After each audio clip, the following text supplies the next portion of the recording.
Halo semuanya, halo teman-teman pejuang PPG. Sekarang kita sebenarnya aku mau berbagi di sini membahas soal UTBK PPG untuk guru fisika. Nah, jadi soal nomor satunya, jadi kita sama-sama belajar. Kalau teman-teman mau ada yang diragukan, boleh komen ya di kolom komentar. Nah, di sini kata soal nomor satu. Atau misalnya teman-teman mau jawab duluan boleh, nanti silahkan dijawab, nanti kita koreksi sama-sama, oke? Pak Andi mengerjakan materi pengukuran pada siswa SMA. Kondisi siswa belum mengenal sama sekali alat ukur yang digunakan dalam kegiatan pembelajaran. Langkah pembelajaran terbaik yang dilakukan Pak Andi dalam melaksanakan kegiatan pembelajaran dengan tetap menerapkan strategi lingkungan yang aman dan nyaman bagi peserta didik adalah eh, yang A. Memberikan kesempatan bagi siswa untuk mencoba sesuai dengan pemahamannya. Belum tepat ya. Memberikan penjelasan secara bertahap terkait dengan alat ukur yang digunakan. Belum tepat.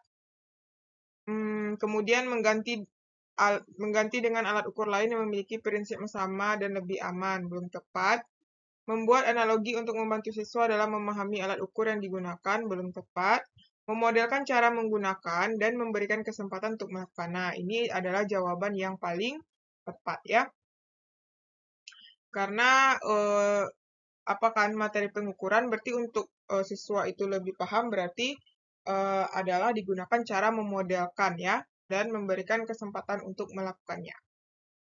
Nomor 2, dalam sebuah kegiatan pembelajaran tentang materi pengukuran, Pak Sofyan menggunakan mode pembelajaran PBL.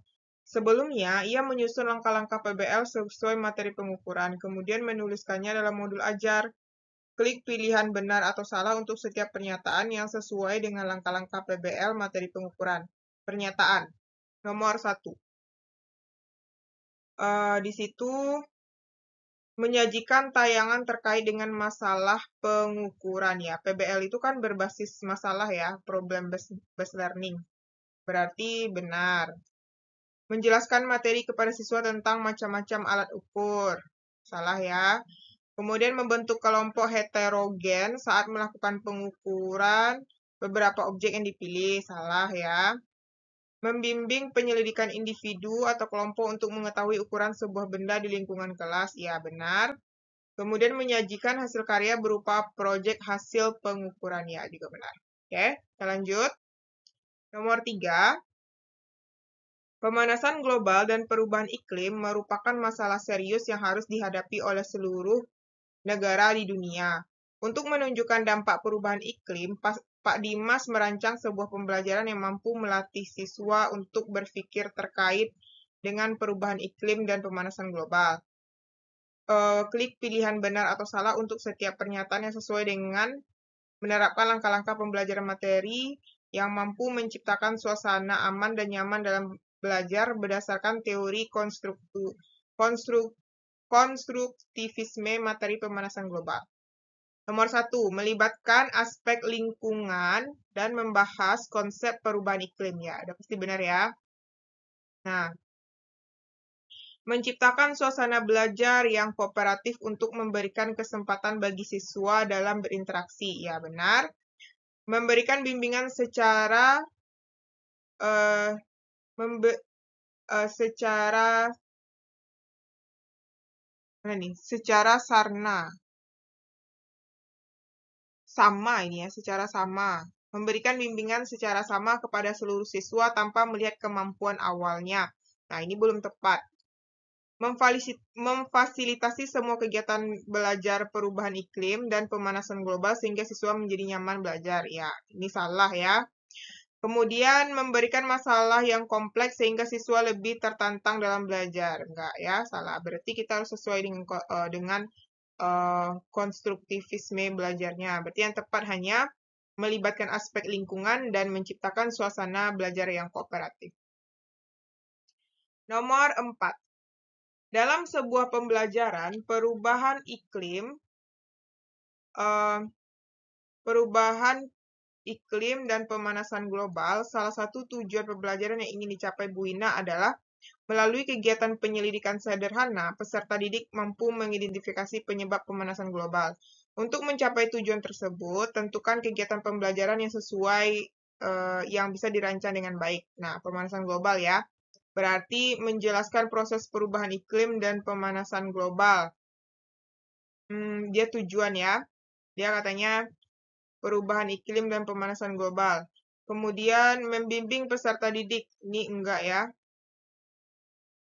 Mengamati perubahan temperatur dalam satu lingkungan dalam satu minggu enggak, belum tepat ya. Melakukan observasi terhadap penggunaan kendaraan bermotor belum tepat.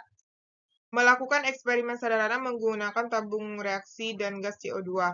Dia melalui kegiatan penyelidikan sederhana. Nah, kalau penyelidikan sederhana berarti dia eksperimen ya, berarti ini belum tepat juga. Sehingga jawabannya adalah bagian yang terakhir ya, A, B, C, D, E. Karena dia penyelidikan. Kita lanjut ya, nomor 5. Pak Azik melakukan kegiatan pembelajaran tentang pencemaran lingkungan dengan menerapkan teaching at the right level. Bentuk kegiatan yang paling sesuai adalah, nah, di situ yang paling sesuai adalah menugaskan peserta didik membuat poster pencemaran lingkungan, belum tepat. Menugaskan peserta didik membuat peta konsep, belum tepat. Membimbing peserta didik melakukan penyelidikan untuk menemukan penyebab, belum tepat. Membimbing peserta didik melakukan kegiatan eksperimen, belum tepat. Membimbing siswa belajar tentang pencemaran lingkungan sesuai kebutuhan peserta didik ya. Jadi ini adalah sesuai kebutuhan ya. Nah, the right level berarti sesuai kebutuhan peserta didik. Jadi jawabannya adalah yang E. Oke. Untuk soal selanjutnya kita bahas di part kedua dan part-part selanjutnya. Oke teman-teman, tetap semangat, semoga belajar UTBK PPG-nya maksimal dan bisa menjawab dengan baik.